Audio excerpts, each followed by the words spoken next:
नमस्कार, ज्योती माळेकर या यूट्यूब चॅनलवर आपलं स्वागत आहे।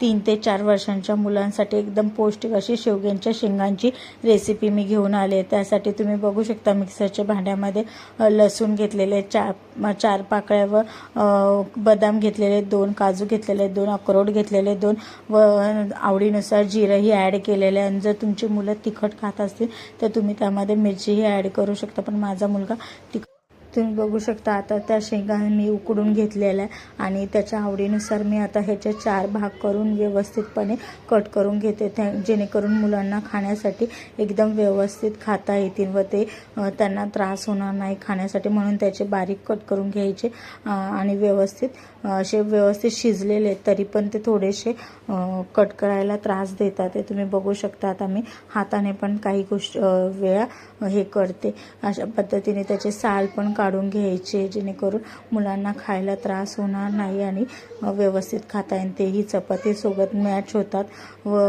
भातासोबत पण ही मिक्स होतात। तुम्ही बघू शकता अशा प्रकारे मी सर्व कट करून घेतलेले आणि त्या थोडंसं मीठ व गरम पाण्यात ते उकडून घेतलेले आहेत व्यवस्थितपणे, तुम्ही बघू शकता। आता हे सर्व अशा पद्धतीने तुमचे मुले जेवढे शेंगा खातात तुम्ही त्यातमध्ये तेवढे ॲड करा, किंवा हे शेवग्याच्या शेंगा किती हेल्दी व पौष्टिक आहे हे तुम्हाला माहिती।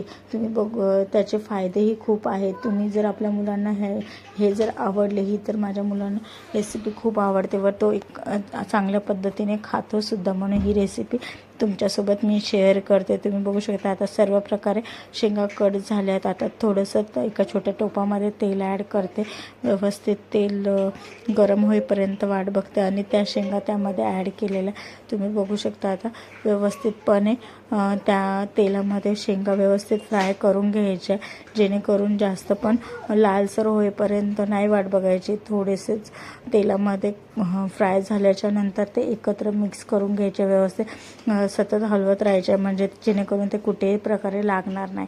त्यासोबत एक हळद टाकली त्यामध्ये आणि आपण जे लसूण व काजू व बदामची पेस्ट केली होती त्याचं वाटण आता मी त्यामध्ये ॲड केलं आहे। आता ह्याला छान प्रकारे उकळी येऊ द्यायची। जेवढी चांगली उकळी येते व जेवढा वेळ जास्त शिजते तेवढीच त्याची टेस्टही वाढते। चवीनुसार आता मीठ ॲड केलेलं आहे। शेंगा शिजतानाही मी मीठ ॲड केलं होतं, पण आता आपण जे काही पाणी वाढवतोय किंवा ग्रेव्ही करतोय त्याच्यामध्ये मिठाची गरज असते, म्हणून अजून मीठ ॲड केले। अशा पद्धतीने व्यवस्थित उकळी येऊपर्यंत वाट बघायची असते। बघू शकता आता चांगल्या प्रकारे आता हा आरुष एकदा ट्राय करतोय, बघू शकता तुम्ही तो खातोय।